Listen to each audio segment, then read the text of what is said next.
Boa noite a todos, sejam todos muito bem-vindos. Eu gostaria de agradecer a todos que voltaram a estar com a gente, acompanhar mais uma transmissão, onde falaremos sobre roteiro, storyboard, plot, e hoje nós temos um convidado muito mais que especial. Nós temos feito essas lives para falar da produção do Greg, o Contador de História 5, né, e aproveitando para compartilhar um pouco com vocês sobre o processo e trazer algumas pessoas para tornar a conversa mais agradável, mais interessante, pessoas que vão contribuir com todos vocês, com aqueles que querem aprender um pouco mais, conhecer um pouco mais desse universo dos quadrinhos. Hoje eu gostaria de falar sobre uma experiência que tive. Eu participei de uma aula no Meet com os alunos de uma escola do 8º ano, para falar um pouco do trabalho de quadrinhos, como que é o mundo dos quadrinhos. Realmente foi bastante surpreendente o interesse deles por isso. Eu acho que uma coisa que a gente precisa destacar é a questão do dom. Nós precisamos desmistificar essa ideia do dom, e que todos que se dedicarem podem chegar e fazer os seus trabalhos. Então é muito estudo, muita dedicação, né? Hoje nós temos um convidado que é exatamente isso. Então eu vou chamar ele para a tela aí. Grande Daniel Esteves, é um grande Opa, apareci aqui. recebê-lo, né? E gostaria que você cumprimentasse o público e se apresentasse aí para o pessoal. Bom, eu sou o Daniel Esteves, eu sou roteirista, editor e professor de quadrinhos. Faço quadrinhos desde 2002, né? Quando eu comecei a publicar mesmo, 2002. E tenho um selo independente que é a Zapata Edições, onde eu publico, né, minhas produções mais autorais, mas também participo de publicações de outros selos independentes, outras editoras, né?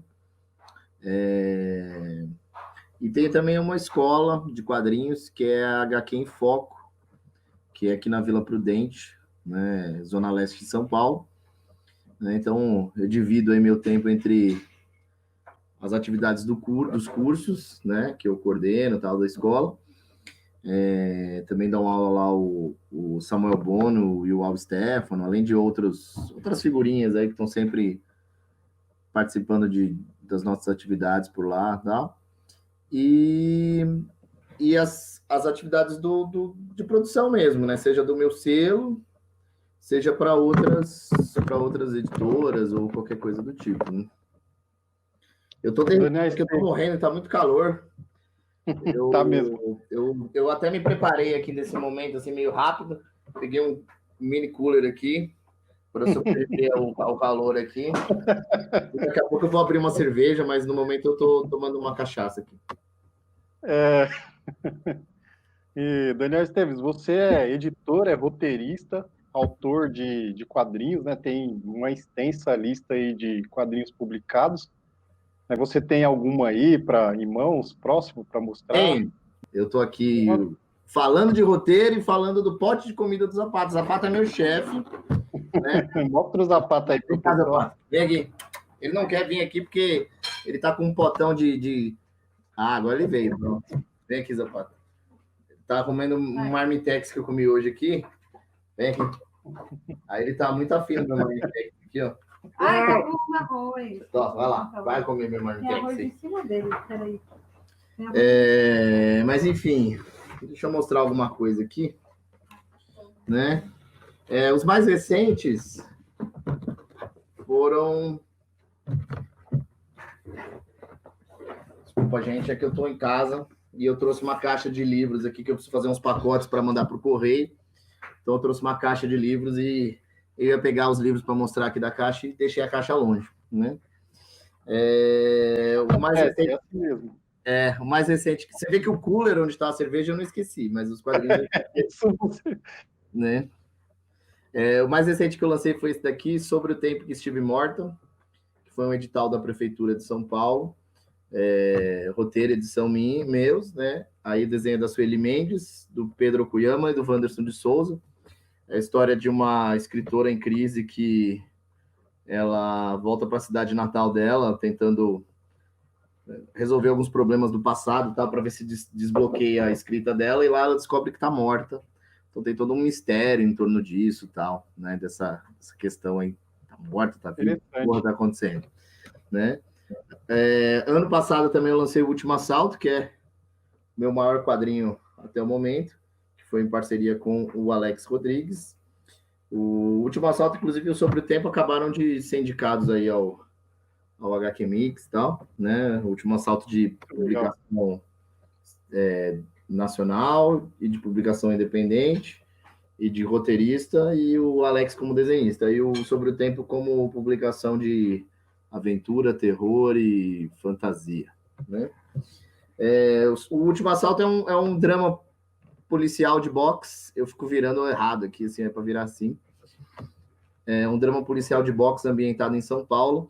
O protagonista é um ex-interno da Fundação Casa que está tentando recuperar a vida dele através do boxe e tal, e né, treina numa academia popular no centro de São Paulo, e vai rolar muita merda lá com ele, né?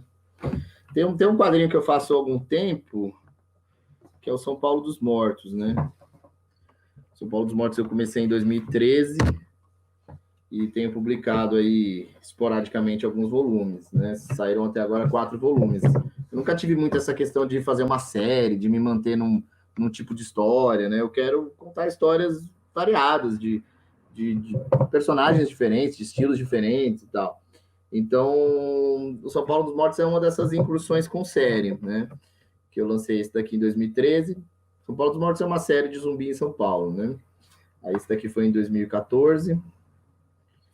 E depois esse daqui em 2016. E esse último em 2018. Aí são vários artistas, vários desenhistas.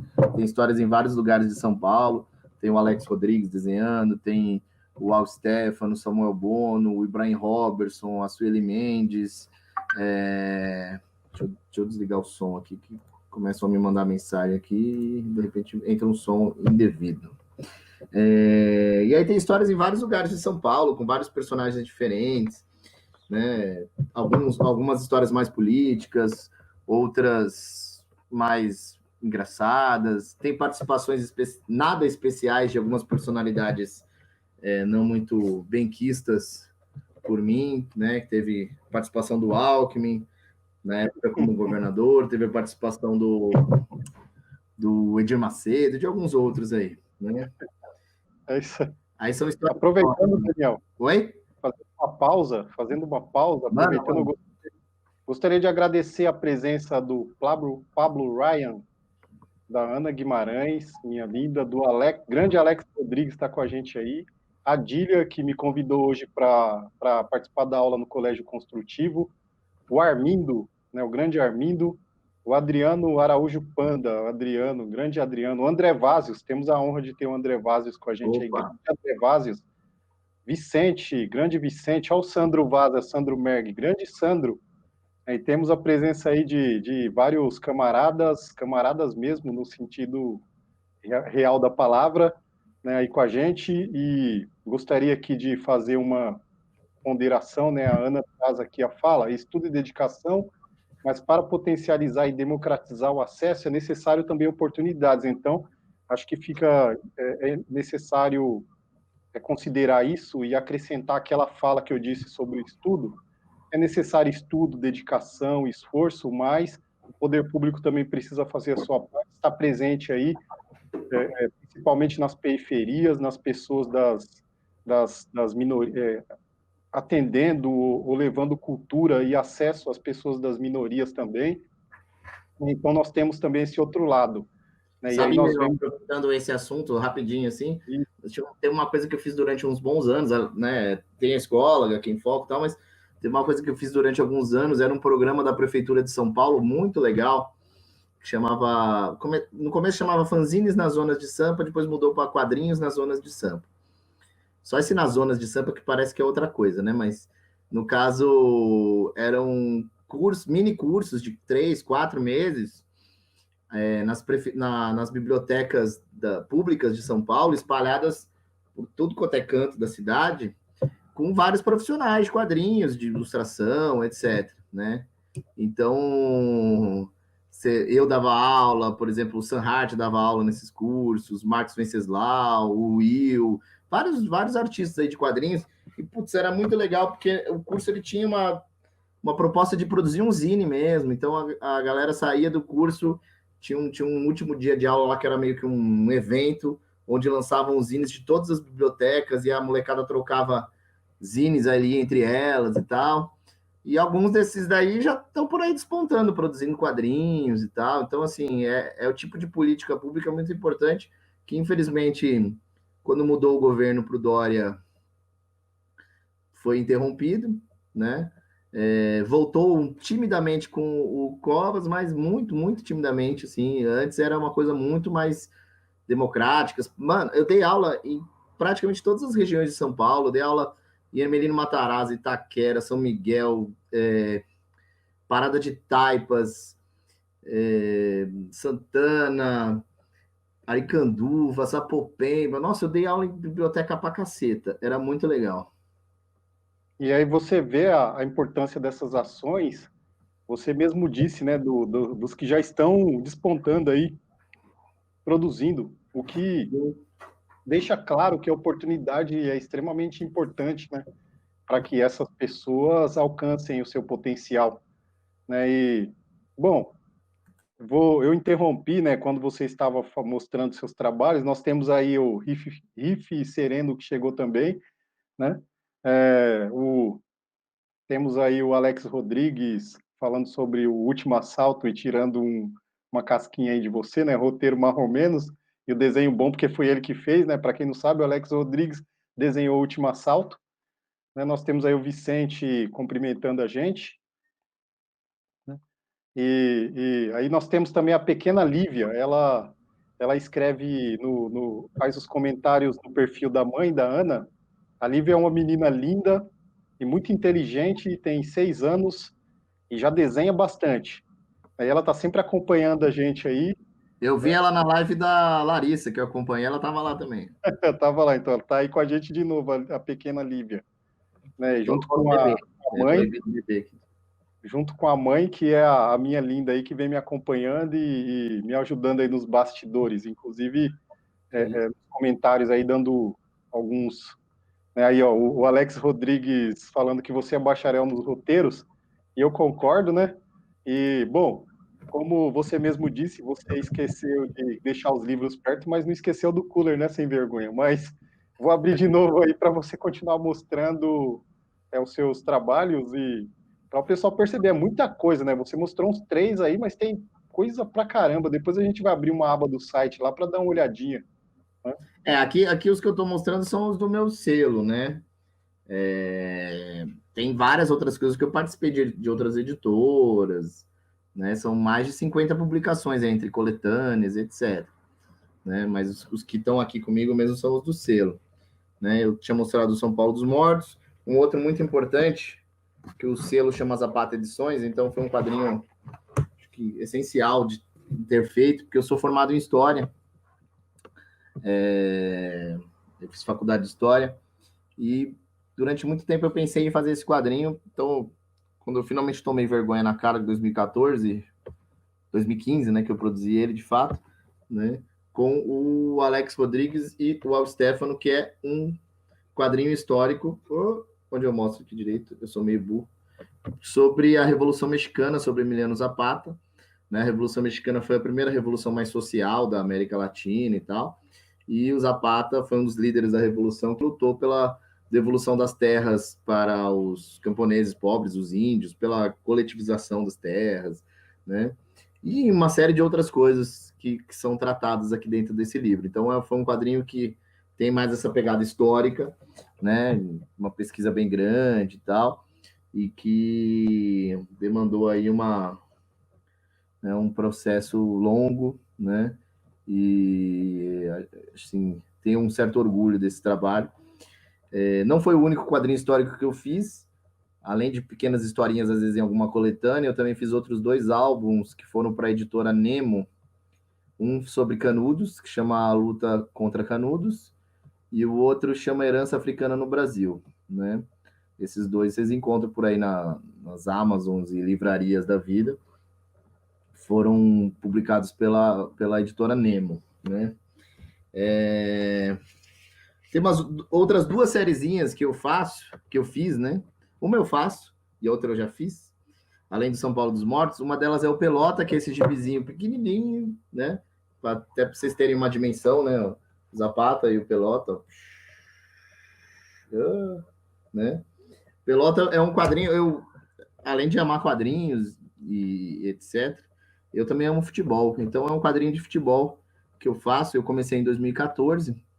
Ele tem uma periodicidade muito certa até agora. Só saíram 2 volumes, né? Mas ele tem a melhor das periodicidades. Eu não posso deixar de lançar na próxima, que é sair a cada Copa do Mundo. Então, esse daqui saiu na Copa de 2014, esse daqui saiu na Copa de 2018. Tem desenhos do Alex Rodrigues, do Al Stefano, do Samuel Bono, do Pedro Kuyama. E aí ele tem pequenas historinhas sobre futebol e tal, né? Teve uma série que eu fiz durante um tempo, que talvez seja um dos trabalhos que fez a galera me conhecer e tal, que era a Nanquim Descartável. Eu lancei também 4 volumes, né? Esse aqui foi o último. Esse aqui saiu em 2011, né? Foi o primeiro quadrinho que eu fiz com lombada quadrada e tal, com 100 páginas e tudo mais, porque uma coisa bem difícil ali no começo, outra época, outro universo e tal, você, no começo dos anos 2000 ali, lançar um quadrinho, né, maior e tal. E as outras edições aqui, né? Nanquim Descartável era um quadrinho mais cotidiano sobre um grupo de amigos que fazem quadrinhos e tratava mais das questões pessoais deles, dramas românticos e coisas assim, né? Inclusive, assim, as 2 protagonistas eram mulheres e tal, tinha um terceiro ali que era um rapaz. Outra obra aí também que eu gosto muito de ter feito, que essa daqui saiu em 2012, foi o Quilômetro Blues, que foi o primeiro PROAC que eu fiz. Eu fiz também o Zapata com o PROAC e o Último Assalto. Esse daqui saiu em 2012, com desenho do Wanderson de Souza, que foi um parceiro que trabalhou bastante coisa comigo, fez bastante história comigo, e o Wagner de Souza, que é o irmão dele, que fez as cores. Também tem essa pegada mais cotidiana e tal, tipo a Nanquim Descartável. Eu acho que até um trabalho meio de passagem ali, fechando esse ciclo do que eu fazia com a Nanquim Descartável. E tem a participação do Cartola, né? O músico brasileiro, né? O sambista brasileiro. Cada capítulo da história tem relação com uma música do Cartola, e o protagonista da história, ele tá viajando por São Paulo, meio que reencontrando pessoas e coisas assim, e ele faz toda essa viagem meio que acompanhado do Cartola, mas não, de fato, é como se a consciência dele tivesse materializada na forma do Cartola, né? E tem outras coisas, mas isso é uma parte aí considerável das coisas que eu lancei. Bastante coisa, né? E aí nós temos, entre nós, alunos da MF Maria Clara Machado e do Colégio Construtivo. Sejam todos bem-vindos. A Letícia Rodrigues Cardoso, né? Temos aí a Cíntia dos Anjos Souza também com a gente. E além tem um pessoal bom aí, viu? Tem uma turma boa aí. Eu gostaria de parabenizar todos que ficaram no prêmio HQ. Peraí que o Zapata... Cachorro. O Daniel Esteves, que está aí com a gente, gostaria de parabenizá-lo. Também nós temos aí o nosso querido Sandro Vaz, que foi também indicado com seu evento Gibicon, Butantan Gibicon, grande evento, um evento fantástico. O André Vázios também, com a indicação aí, o próprio Alex Rodrigues, junto com você, né? E aí nós temos alguns aqui indicados ao prêmio, acompanhando a gente aí participando junto com a gente, né? Porque vocês vão... É um bate-bola, eles vão comentando lá, a gente vai respondendo aqui. O Adriano Araújo Panda, inclusive, diz aí que queremos mais nanquim descartável, né? Eu posso dizer que vai ficar querendo, porque infelizmente já foi. Já foi, Passou. né? Passou, né? A gente precisa fechar alguns ciclos, né, para conseguir seguir em frente. Não, assim, tem artistas e nada contra isso, inclusive alguns dos meus artistas favoritos de quadrinhos fizeram isso, trabalham com o mesmo personagem, ou temática, ou estilo, tipo, a vida toda, né? Você pegar, por exemplo, o Charlie Shoes, do Peanuts, do Snoopy, pô, é um dos meus quadrinistas favoritos. Ele ficou 50 anos fazendo o Snoopy, né? O Charlie Brown. Eu teria enlouquecido com isso, mas admiro muito o que ele fez, mas não é a minha, né? A minha é ir mudando, fazendo outras coisas e tal. É isso aí, né, Daniel? Bom, acho que nós já demos uma boa introdução, né? O pessoal já consegue ter uma noção do seu trabalho, que é um trabalho fantástico. Acho que eu gostaria de repetir que é uma honra contar com você nessa transmissão. Daí nós vamos então falar um pouquinho de roteiro, né? De roteiro, argumento. Aí antes da gente entrar nesse assunto do roteiro em si, gostaria de transmitir a tela aqui, né? Vou propor aqui uma questão. Eu só te interromper um segundo aqui, que eu descobri como ver. Eu tava meio pensando, como é que eu vou ver os comentários das pessoas? Eu não tô conseguindo ver aqui. Aí eu abri uma outra janela com o YouTube, tirei o som e agora consigo ver. E o Vazos mandou aqui um abraço pro Vazos aí. Mandou uma mensagem importante, né? Que hoje, infelizmente, faleceu o Quino, né? Um dos autores que eu sou muito fã e que diferente, por exemplo, do que eu falei sobre o Charlie Schulz, ele tinha uma personagem fantástica que o mundo amava, mas ele foi para outra, né? Ele cansou, quero fazer outra coisa e foi fazer outra coisa, né? O Quino nos deixou, né? Ele é bem conhecido pelo seu trabalho Mafalda, e nós temos aí tem alguns professores acompanhando a gente. Ele é muito utilizado nas escolas, né? Sim. E é muito utilizado. Então, o pessoal, assim, acho que todo o público aí que está acompanhando a gente sabe, tanto o pessoal dos quadrinhos quanto o pessoal das escolas, que quem é o Quino, e é uma perda muito grande que nós tivemos esse ano. Acho que nós devemos reverenciá-lo, né, e homenagear o grande Quino. E aí o André Vazios, ele diz aí, hoje Quino sempre vivo. O Adriano Panda diz, grande Quino, eterno. Faz um coraçãozinho. E é isso, né? A gente está falando de roteiro, eu posso contar uma história rápida? Pode. Aqui vou desvirtuar toda a sua live aqui. Eu vou causar o caos na sua live, né? Hoje eu vi, né, essa questão da morte dele e tal, né, do Quino. E aí eu pensei, vou pegar lá aquela coisa, né, foto lá na Argentina, lá naquele banquinho que tem a Mafalda, né? Falei, vou postar aquela foto. Depois eu pensei, não, né? Eu ainda não postei, mas eu pensei, não, vou postar um autógrafo que ele me deu, que tem uma história muito curiosa. Em 2003, ele estava aqui no Brasil e ele foi fazer uma sessão de autógrafos na FENAC. E eu falei, porra, tenho que ir lá, né? Era um sábado, assim. E aí eu fui e contei isso para um outro amigo ali que trabalhava comigo. Ele falou, porra, eu adoro o Quino, vou também.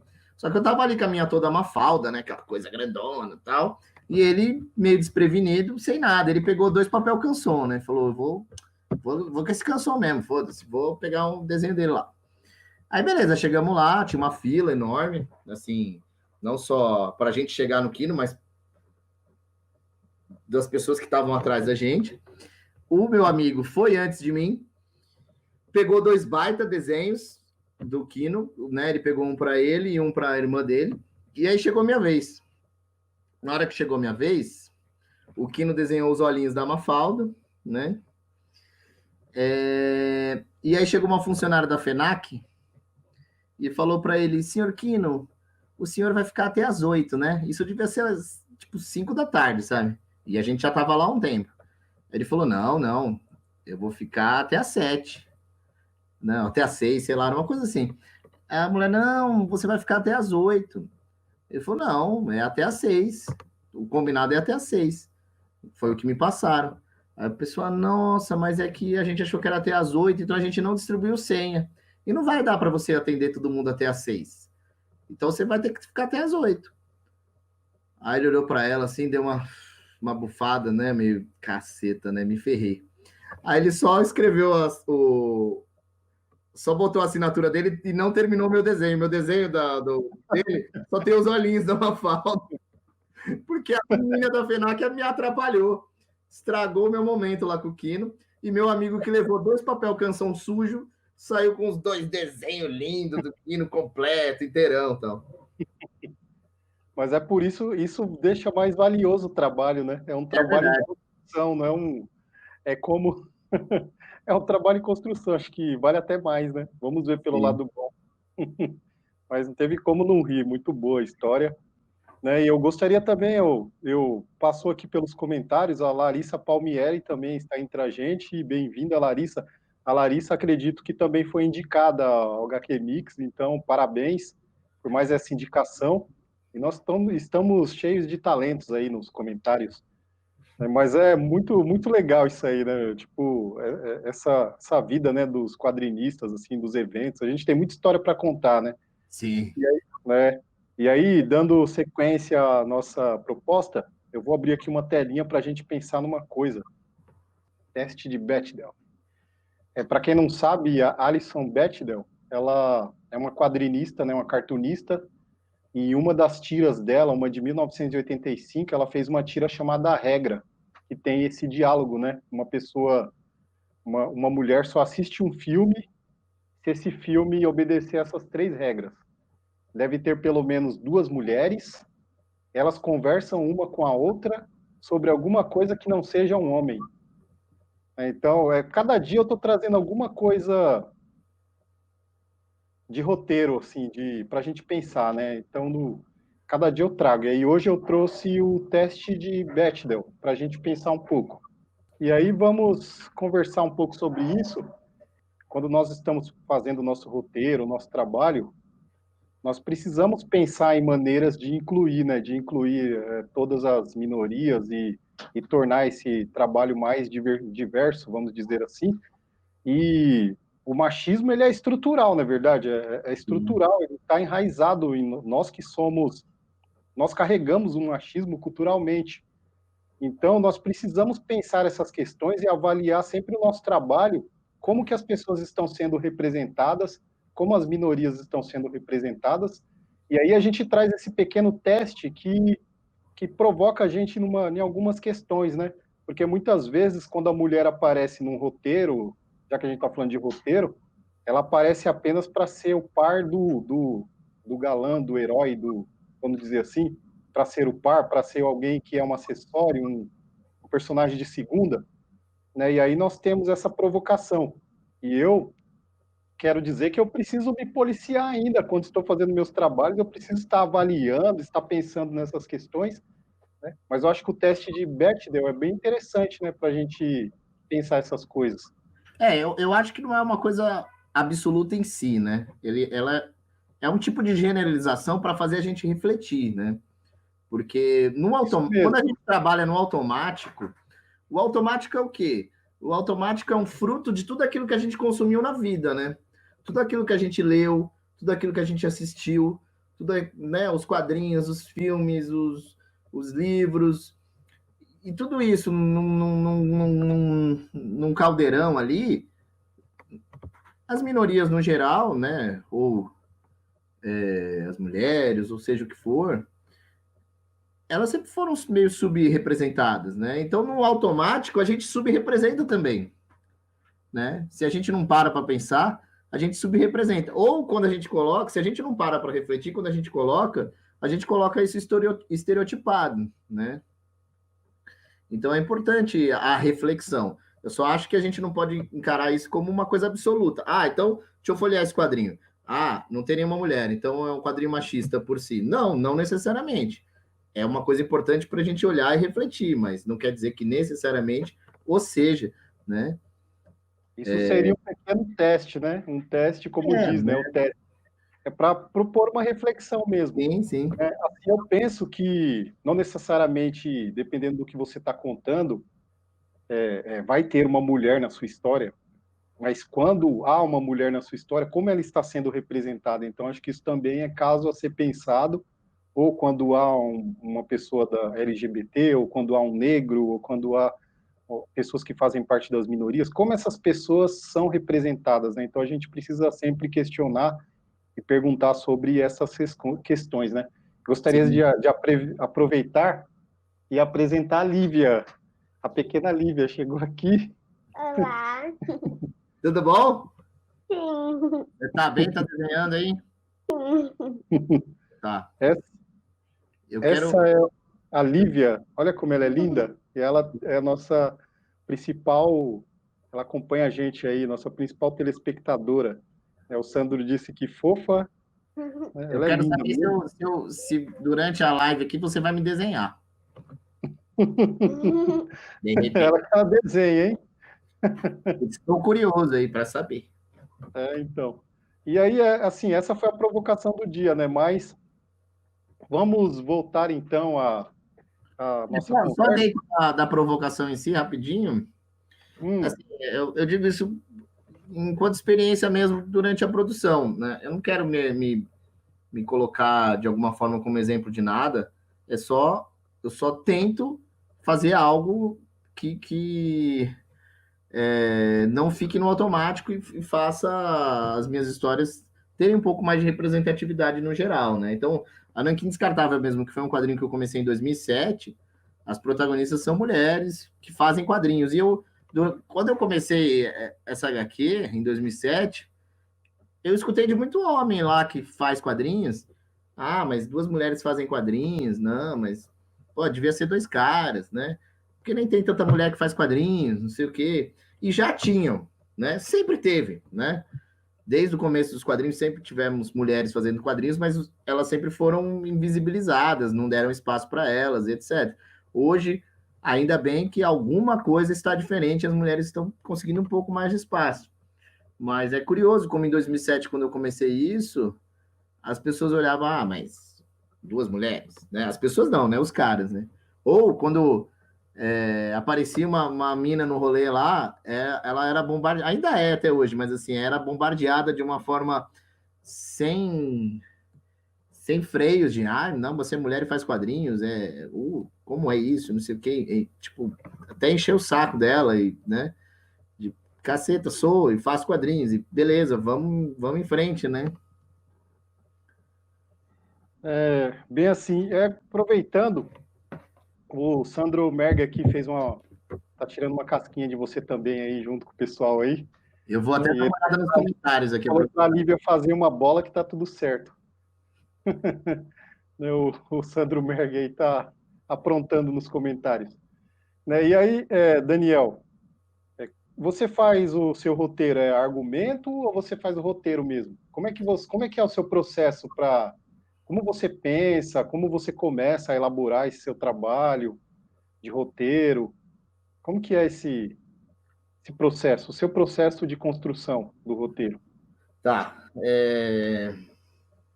Assim, o produto final que eu entrego para o desenhista é um roteiro fechado, escrito cena a cena, né? Fechado seria só o termo, né? Eu não gosto até nem muito desse termo de roteiro fechado, que parece que tá fechado, hein? O desenhista não pode fazer nada diferente. Eu acho meio besta isso. Mas como é um termo, tem muito como fugir dele, né? Então, eu entrego página a página com a descrição de cada cena e os textos correspondentes a cada quadro, né? Mas, assim, em alguns momentos tem roteiros com mais descrição, em outros momentos com menos.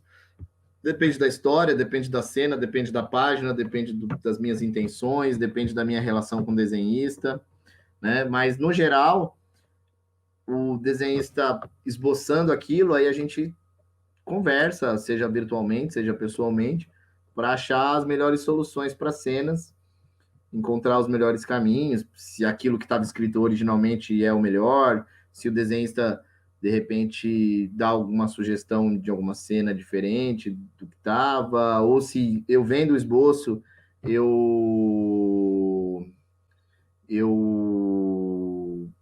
peço para mudar alguma coisa. A pergunta do Vazos, o cinema, ele não tem tanta descrição, né, de cena.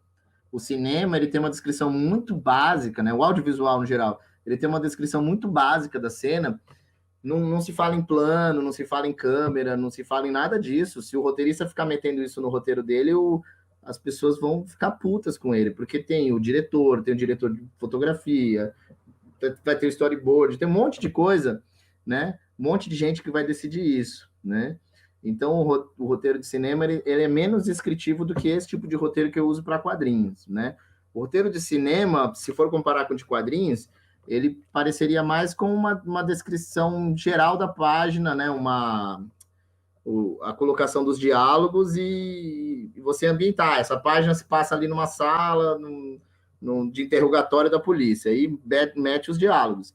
E aí o desenhista se vira para dividir em quantas cenas isso vai ter, em pensar nos planos e câmeras. O que eu faço é definir, basicamente, cada quadro, os textos de cada quadro, né, a condução ali da história, e aí a partir disso, eu e o desenhista, a gente discute, encontra as melhores soluções para a história. Agora, lógico, para chegar nisso, tem todo um processo prévio que vai variar bastante de história para história, mas desde as primeiras ideias, passando pela aquele possível síntese em forma de storyline, coisa do tipo, que eu consiga visualizar bem o que é a história, depois pensar os personagens, o mundo da história, lógico, a depender da complexidade da história que eu estou criando, e uma escrita de um argumento, seja um argumento muito simples,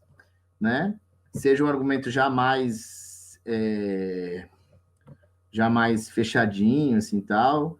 Ultimamente eu tenho feito argumentos muito mais simples e eu vou resolvendo página a página a história mesmo, né? Então, putz, eu sei que da página 10 à página 15 eu tenho uma sequência ali e eu vou resolvendo nas páginas essa sequência com todos os diálogos e todas as cenas exatas para isso, né? Antigamente, tinha épocas que eu escrevia mesmo um argumento completo, com tudo, todas as falas, todas as cenas e tal, e a partir disso eu conseguia dividir em páginas e fazer o roteiro. Hoje, muitas vezes, né, eu faço um argumento mais simples, divido as páginas, né, porque, lógico, a gente tem que ir prevendo ali o que vai ter de página e tal.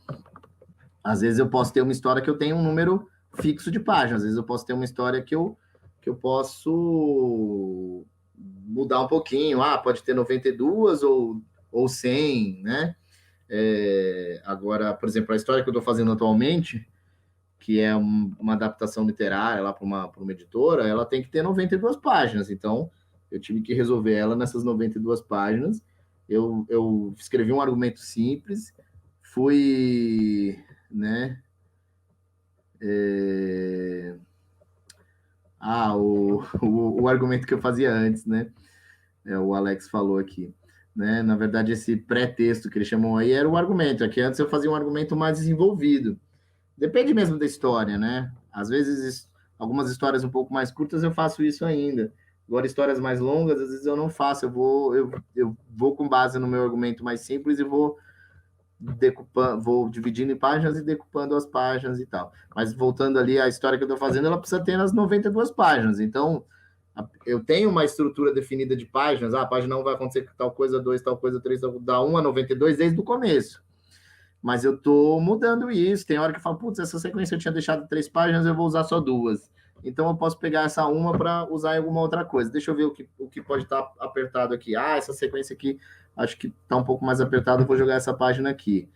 E, putz, me veio uma ideia de fazer alguma coisa diferente do que eu tinha pensado anteriormente. Vou mudar. Putz, eu tinha pensado em matar essa personagem, não vou matar mais aqui, não. Vou mudar isso. E aí eu vou me adequando àquelas páginas que eu tenho, mesmo, seja num caso de ser um número de páginas fixo, seja no caso de ser um número de páginas mais solto, né? Inclusive, essa adaptação literária que eu estou fazendo, que eu não posso falar qual é o livro exatamente, quando eu li, pensei, né, fui ali definindo o que eu ia fazer, no começo eu ia fazer bem fiel, depois eu fui testando um pouco a editora para ver onde eu podia pisar ali, se eu poderia não ser tão fiel. E dado o momento que eu escrevi da página 1 a 20, a editora aprovou, o desenhista ia começar a desenhar da página 1 a 20, e eu falei, não, segura a onda aí. Bateu o final de semana, assim, bateu uma iluminação que eu percebi uma coisa que eu não tinha notado. Essa história, originalmente, não tem nenhuma mulher, né?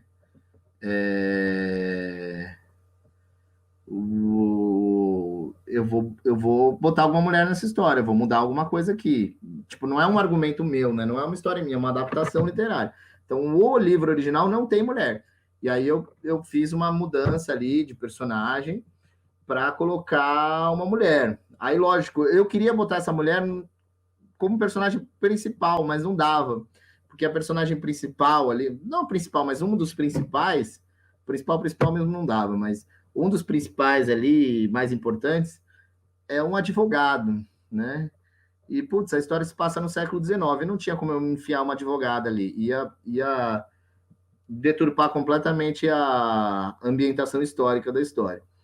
Aí o que eu fiz foi pegar um outro personagem que era médico, que não dava para ela ser médica também nessa época, mas eu transformei ela numa enfermeira e transformei ele numa mulher, numa enfermeira e consegui colocar uma mulher na história, né? Mas é isso, assim, no automático eu teria seguido a história original, mas eu falei, porra, precisa ter. E aí eu fui depois de já ter uma prévia ali que eu fui construindo o roteiro mesmo, eu fui dando mais importância para essa personagem, mudando os rumos que eu tinha imaginado para ela e tentando dar um pouco mais de importância para essa figura, né?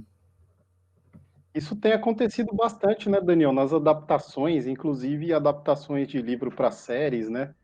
Inclusive nós tivemos uma polêmica aí nessa semana, quando foi discutido sobre um Sandman, personagem Sandman negro, e aí a turma dos fascistas achou que isso é uma... E aí tomou um puxão de orelha do próprio autor, o Neil Gaiman, tentou, Eu tentou achei ensinar ótimo as respostas dele. tentou ensinar o próprio Neil Gaiman, né? Dizer que ele estava errado, ele respondeu, mas eu sou o autor, né? Não, mas o importante é que ele respondeu não só assim, tipo, é isso e foda-se. Ele deu exemplos da própria história. Ele falou, gente, vocês não estão entendendo. Olha aqui a história. Vocês leram a história que eu escrevi? Porque, tipo, parece que não, né? Parece que vocês não leram isso. A história que vocês se dizem fãs, parece que vocês não leram, né? Tá tudo lá já, desde o começo. O Sandro Vaz falou que foi uma carcada ilustrada, e aproveitando o momento, né, vamos à hora do bottom, e vamos voltar com o bottom dos quadrinistas antifascistas, porque o Daniel, para quem não sabe, ele foi um dos que tomou a frente aí dessa nossa produção, né, desses bottoms. Eu não tô com ele aqui, ó, que vergonha. É, Mas e tá na minha alma, tá? Então vejam na minha alma isso, né? Assim, o Bottom, não, a criação da figura em si foi. Eu sempre esqueço o nome do cara. Puta meu. foi no Desculpa. nosso grupo lá, né, que eu lembro que alguém Não, apareceu. não. Quem criou esse símbolozinho foi o PJ Brandão e um outro mano lá, um desenhista que eu nunca lembro porque eu não conheço ele. Eu tenho uma dificuldade de lembrar nome de pessoas que eu não conheço. Depois que eu conheço, já conversei, eu lembro mais fácil. E aí a gente viu, começou a falar disso e resolveu fazer o bottom, aí eu meio que ajudei a organizar a confecção dos bottoms, mas a arte em si, a ideia da arte foi dessa galera. Putz, eles são do Nordeste, mas eu não sei de qual estado, de cabeça eu não sei, né? Muito legal, né? Muita coisa na cabeça eu esqueço tudo. E esse nome do seu cachorro que virou o nome da sua editora, Zapata? Então, eu já publico quadrinhos de forma independente desde 2003, né? Mas saía com o nome HQ em Foco, que era o nome desse curso que eu montei lá, tal, no Metec, etc. E ficou, meus quadrinhos até 2013 saíram como HQ em Foco, o selo. Mas eu não aguentava mais esse nome, foi um nome que eu criei super jovem. E eu falo, pô, esse nome é horrível, né? Aí eu resolvi mudar o nome do selo. É a mesma coisa, só tem um novo nome, que é a Zapata Edições, né? Mas o Zapata, o cachorro, veio antes do selo, né? Porque Eu curtia muito a figura do Emiliano Zapata e tal, acabei dando o nome do cachorro, do cachorro como Zapata, e depois, quando eu resolvi mudar o nome do selo, de HQ em Foco, virou Zapata Edições, que tem a carinha dele até no logo e tal. Aí de 2014 para frente, todos os quadrinhos saíram com esse selo, mas os quadrinhos mais antigos, tipo Nanquim Descartável, o próprio Quilômetro Blues, eles têm o selinho HQ em Foco, né? E, Daniel, aproveitando que estamos chegando no fim, No fim, já, nem começamos a conversa tá boa, né? Mas estamos chegando ao final. E é o momento que eu chamo de momento jabá. Assim, eu acho que a live está cheia de informações. Você contribuiu bastante aí, trouxe bastante coisa, vai ficar aí para o pessoal, né? Mas vamos aí o Alex Rodrigues falando já. Tá tão boa que a gente não está percebendo a hora passando, mas vamos para o momento jabá, né? Estamos partindo para o momento final da nossa. E o Sandro está pedindo bis aqui. Não, o Sandro, o Alex e o Panda estão criando uma quizumba aqui nesses comentários. Eu tô olhando aqui agora. Tem a Larissa também, ó. Não esquece da Larissa, que ela também está. Também.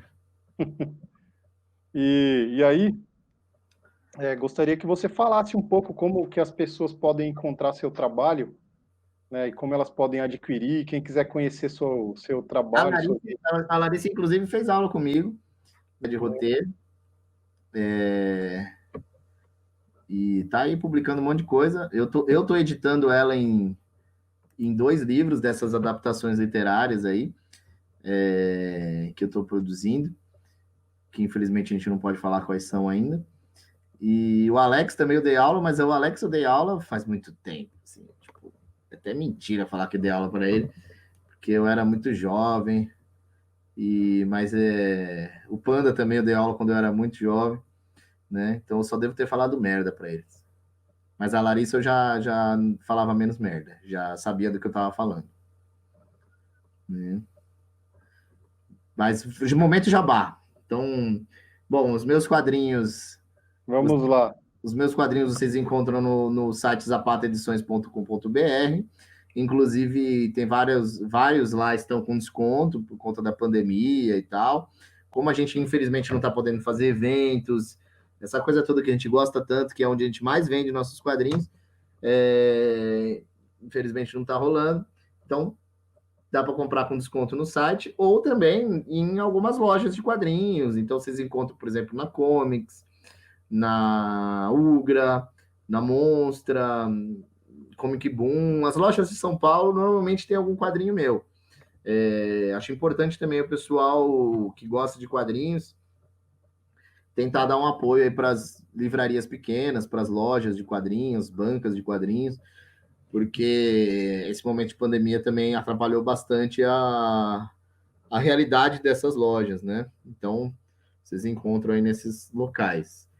E no meu site também eu comecei a vender PDFs, né?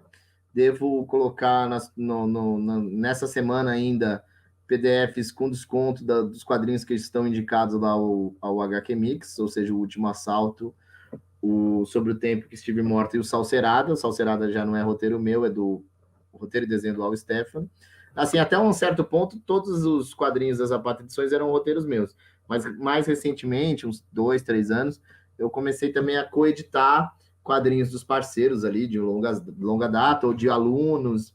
Então, eu editei, por exemplo, o Hacking Wave, da Larissa, do Pedro e do Zahir, que eram alunos meus.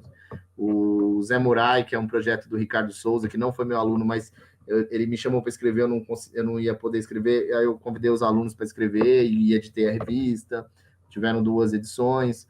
O próprio Salcerada, que é do Al Stefano, um parceiro de longa data. O Correio, do Alex, que também é um parceiro de longa data, lançou um baita gibi aí, de ficção científica bem legal, né? Então, é uma coisa que normalmente eu editava meus próprios livros, agora estou editando livros das outras pessoas, uma coisa que eu tenho curtido bastante fazer, tentar passar um pouco da experiência aí de alguns anos fazendo os quadrinhos para ajudar também outras pessoas a produzir suas obras, não cometer os mesmos erros que eu cometi, não fazer as mesmas merdas que eu fiz, tentarem melhorar já suas obras ali sem apanhar tanto que nem eu apanhei pelo caminho aí, né? E tem também HQ em Foco, que é esse curso é um espaço que eu tenho ali na Vila Prudente, onde a gente tem curso de roteiro, de ilustração, de história em quadrinhos, de desenho básico, tudo isso.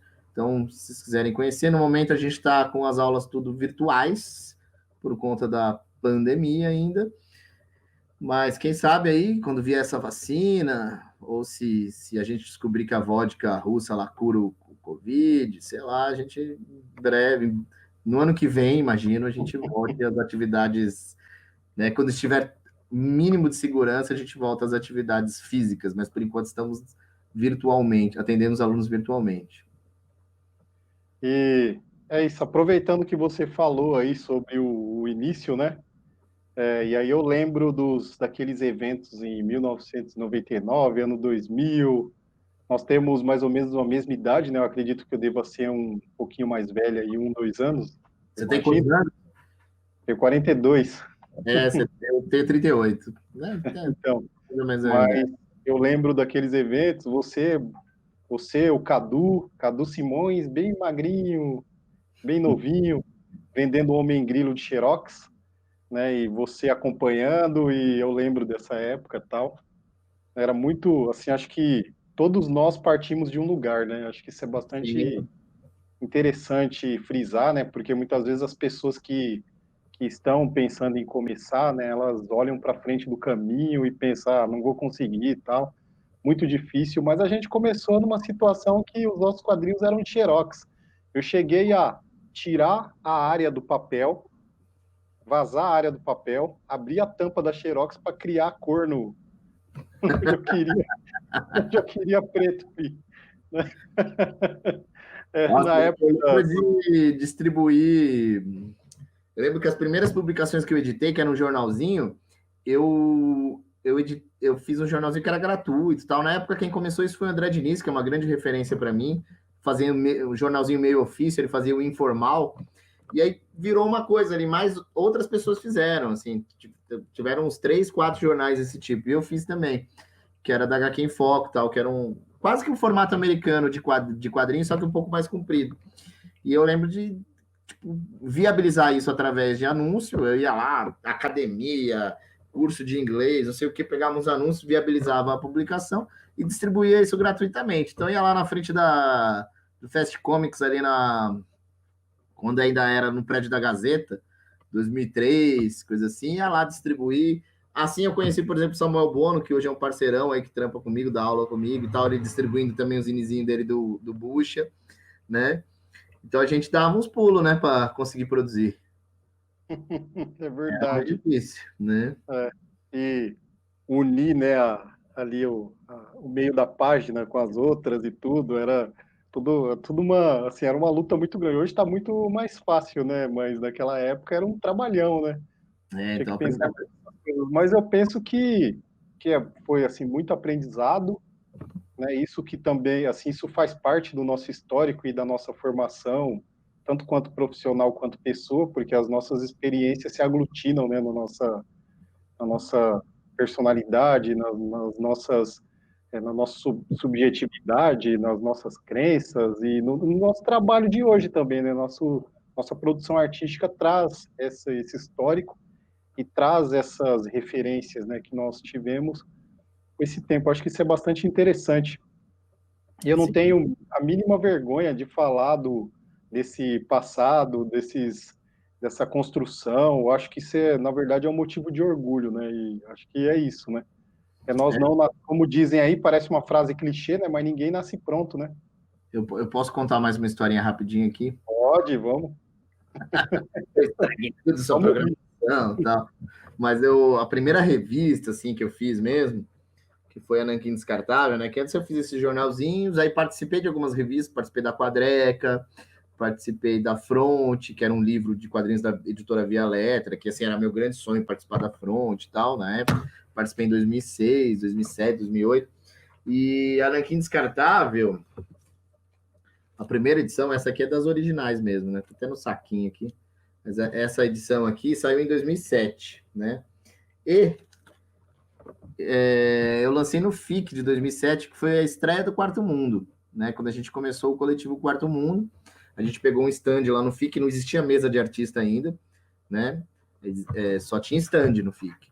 E aí a gente pegou esse stand coletivo e eu precisava da revista para ir para o evento, só que tive uns problemas de prazo e tal, e eu chamei um amigo meu que era produtor gráfico e falei, cara, você precisa me ajudar a imprimir isso aqui. O cara, inclusive, estava me devendo uma grana. Falei, vamos fazer o seguinte, você estava me devendo aquela grana, lá você arruma a impressão dessa revista e a gente quita aquela dívida lá e tá tudo certo. Ah, não, beleza, tal, não sei o quê. Só que caiu meio que próximo de um feriado, ele arrumou uma gráfica para imprimir e tudo bem. Só que chegou o negócio, o evento começava na terça, aí chegou terça-feira, nada da revista. E eu falei, porra, preciso ir para esse evento, né? Não brinca comigo. Aí, quarta-feira, a nada de sair a revista da gráfica lá, eu liguei pro meu amigo e falei, mano, me dá o endereço dessa gráfica, eu vou até lá, vou ligar lá, tal, vou até lá e vou ver o que o cara me arranja. Ele não precisa me arrumar as 1.000, né? Que eu imprimi 1.000 e tal. Ele não precisa me arrumar as 1.000. Se ele me arrumar 50, eu pego as 50, boto na minha mala e vou para Belo Horizonte. Vou pro busão lá, vou para rodoviária e vou para Belo Horizonte. Aí ele me deu o telefone, endereço, sei o quê, sei que vai daqui, vai dali. Meu irmão me deu uma carona, cheguei na gráfica, era uma garagem de um cara, onde ele tinha um offset, e aí cheguei lá e falei, e aí, cadê a revista? Tá, olha, ó, já imprimi todos os miolos, já imprimi as capas, mas falta montar. Eu falei, tá, né? Pô, não dá pra você montar 50 aí pra mim, pra eu levar pro evento, né? Pô, montar é o de menos, até te ajuda aqui, né? Ele, ó, até daria, mas a montagem eu faço em outro lugar, eu não tenho os equipamentos para fazer a montagem. Eu falei, não, meu querido, você tá louco, você ter me entregado isso na segunda-feira, hoje já é quarta, eu preciso ir pro evento, eu tô daqui eu vou pra rodoviária. Eu falei, vamos montar essa porra aí. Não dá pra gente montar aí, pegar nós mesmos e montar? Ele, ó, eu não garanto que fique muito bem montado. Eu falei, mano, tudo bem, a gente dá um jeito. Aí fomos lá, eu e ele, dobramos tudo, grampeamos, refilamos, fizemos tudo cagado. As primeiras 50 edições da Nanquim Descartável, quem comprou, tem a revista toda torta, tá tudo errado. Eu tenho até uma guardada assim, que eu guardei de lembrança, mas essas primeiras 50 edições são um caos, é tudo horrível. Meu Deus do céu. E aí foi, Boa história. peguei, fui para o FIC, fui para a rodoviária, fui para o FIC e levei as revistas do jeito que tava mesmo. Tem história, né? E aí, é muito legal. Acho que essas histórias são incríveis mesmo, né? Que nós temos. Eu, por exemplo, eu fiz um trabalhei durante um mês para uma gráfica fazendo design e a gente estava organizando um eventinho aqui na minha cidade de quadrinhos e tal, e aí precisava de um cartaz e o nada do homem me pagar, né? Eu trabalhando já completou um mês e nada de pagamento. Aí eu fiz um acordo, né? Imprimi todos os pôsteres do evento, as coisas tudo lá na gráfica dele, porque dinheiro mesmo eu vi que não ia ter, e depois eu caí fora do trabalho. Então é uma história mais ou menos parecida. Assim. Mas é isso mesmo, né? Dá seu jeito. É. E aí, assim, a live está incrível, muito boa, mas a gente precisa encerrar, né? A proposta é 1 hora, mas quem sabe a gente não retorna aí para continuar nosso papo um outro dia, né? E chamar mais o pessoal aí. A gente podia fazer um catadão com todo mundo que está aí os artistas do comentário. Fazer né? uma live coletiva aí. É isso, é. Então vamos às considerações finais, grande Daniel. Olha, eu queria agradecer o convite, pedir desculpa por ter caotizado aí sua programação, ter Não, nada. atropelado tudo aí, ter ido para caminhos malucos, né? Infelizmente o tempo passa muito rápido, a gente nem vê, né? Mas para quem curte quadrinhos, eu acho que a gente está vivendo um momento único, né? Nesses últimos anos no Brasil, de um crescimento de qualidade, de criatividade, de diversidade, de pessoas diferentes fazendo quadrinhos, de estilos diferentes de histórias. Eu acho que é um momento único que a gente vive e que vai ficar para a história dessa produção de quadrinhos brasileira e mundial até também, por que não? Porque o que a gente produz, no geral, está de pau a pau aí com o resto do mundo, né? Tirando a parte financeira, que não é tão necessariamente tão bem desenvolvida como alguns outros países, mas a parte criativa e de qualidade de trabalho, de roteiro, de desenho, de edição, etc., está aí comparável com o resto do mundo. Então, vamos prestigiar os quadrinhos brasileiros aí, que acho que tem muita coisa boa saindo. Então, eu, da minha parte, também agradeço a sua presença, por ter aceitado o convite. Você fez esse trabalho, engrandeceu esse nosso trabalho aqui. Agradeço também ao pessoal que veio nos acompanhar. E apesar da galera estar escangalhando aí Eu vou ler os comentários depois e vou responder para eles. Grande Sandro, Adriano e o Alex Rodrigues e o pessoal aí tá agitado aí nos comentários, né? Muito legal, mas isso é legal.